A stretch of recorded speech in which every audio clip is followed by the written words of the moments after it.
I wanted to do a video on what my life was like in Los Angeles. On normal days, I go to work, of course, and my office is located in Culver City. This is just kind of some of the scenery videos I took on my way to work or when I was leaving work. You can see that Culver City has the best sunsets. After work, from time to time, I either do groceries or I go to kickboxing or I go straight home. On some days, my office would have events, and today we're at Magic Castle, which is like an exclusive invite-only magician club. There's also networking events or industry events, and here we are at the lighting product fair, and there's my coworker, Shui.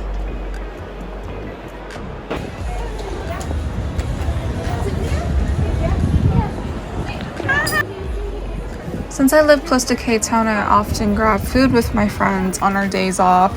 What are you doing?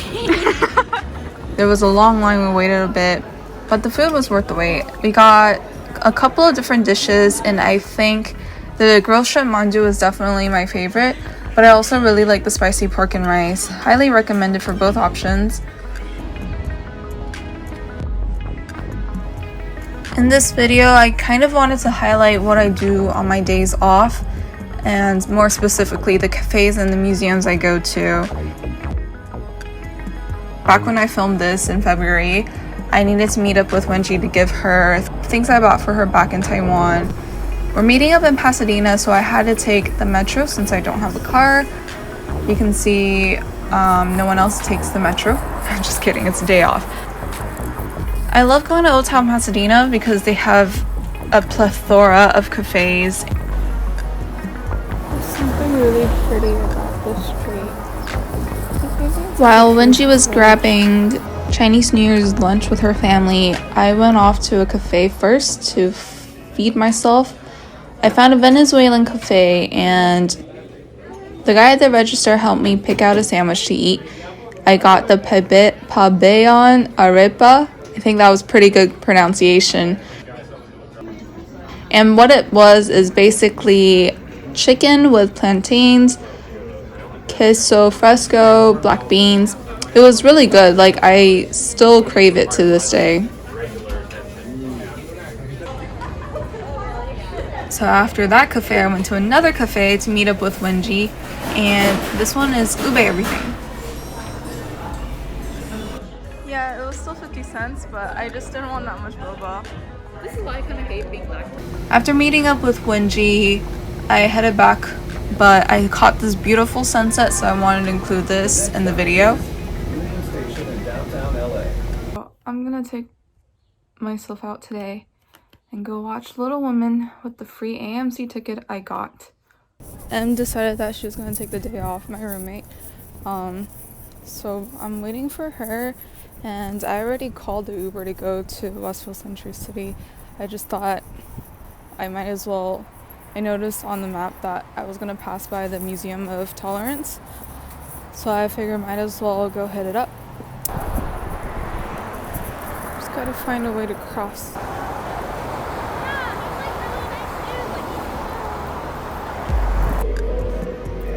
Arriving at the Museum of Tolerance, I was quickly ushered into, I think, the 4th floor, because there was a Holocaust survivor giving a kind of a recount of what happened when he was young.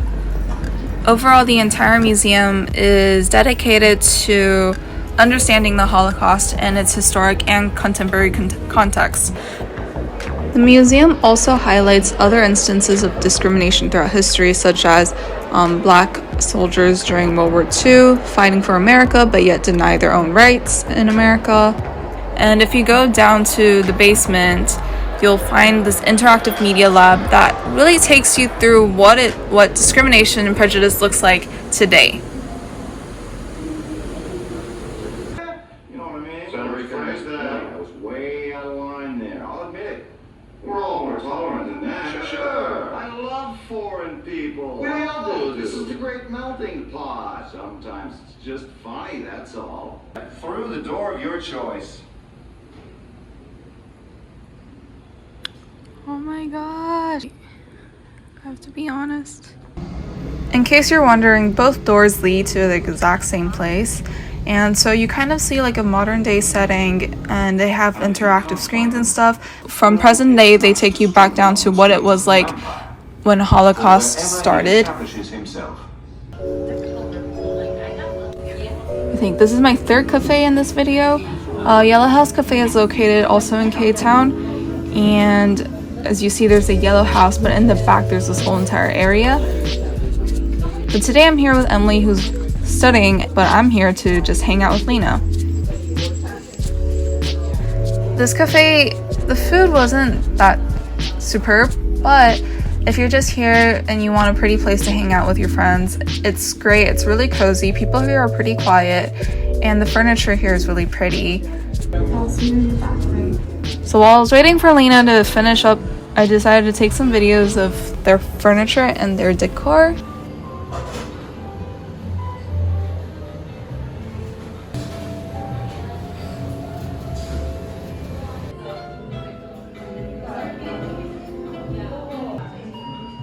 I don't know if she ever made it out of there. I'm just kidding. We went to the California African American Museum afterwards. And the first exhibit that we saw that day was called Citizenship. And the artist, Timothy Washington, is a prominent figure in the Black arts movement from the 60s to the 70s. He uses mixed media from everyday materials to kind of create these futuristic sculptures. The second exhibit that day was Cross Color. Cross Color is a Los Angeles-based Black-owned clothing brand that became really popular during the golden age of hip-hop, which was about late 80s to 90s. So they used these bright colors and graphic designs that embraced Afrocentrism, which was in response to the rising poverty, police brutality, and substandard education opportunities during the Reagan era.